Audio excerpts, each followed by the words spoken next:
Ayan na mga mamsi, naglagay na tayo ng konting mantika at mga isang kutsarang butter para masarap ang ating pag-isa sa manok. Ayan, nilagay ko na ang bawang at saka luya, ginger and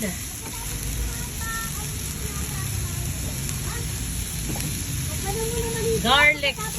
Ayan. I-brown lang natin yan. Hanapan mo ako ng pangmula sa kamay. Ang dami kong ginawa. Ayan, mga mamsi. Masarap ito. Napakaraming luya. Ang luya, meron akong mince na chop. Meron doon akong strips na chop.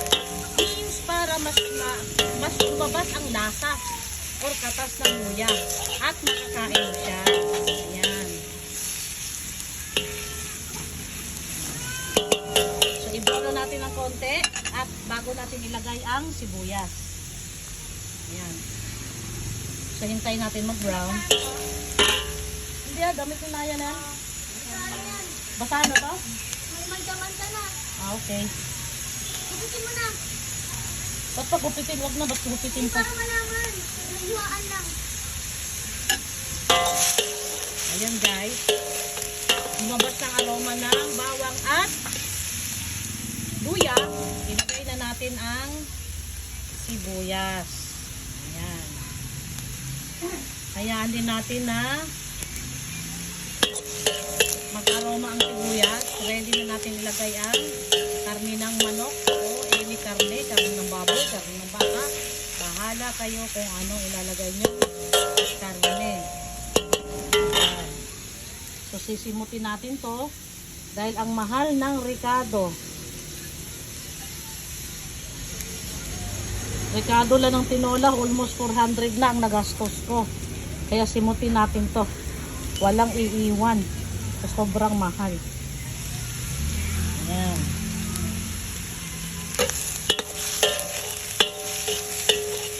So ngayon,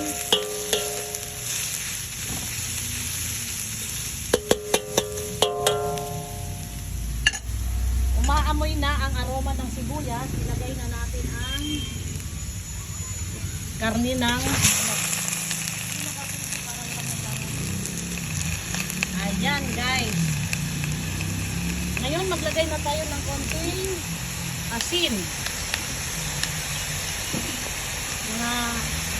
Mga isang kutsarang asin lang.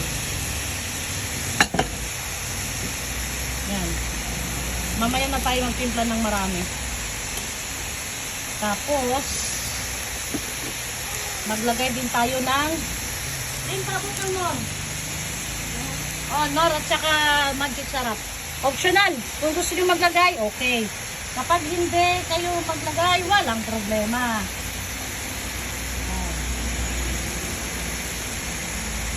Ayan, nor. Isa lang, isang cube lang. Para habang sinasangkot siya natin itong karne ng manok, maghahalo na ang lasa.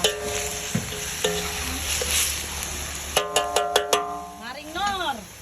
Buksi. Ayan, katapos natin haluan. Ano ba yung ngipin na yan? Oh. Ayan. Maring Magic!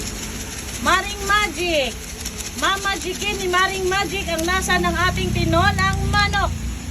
Maring Magic, naririnig mo ba ako? Ayan.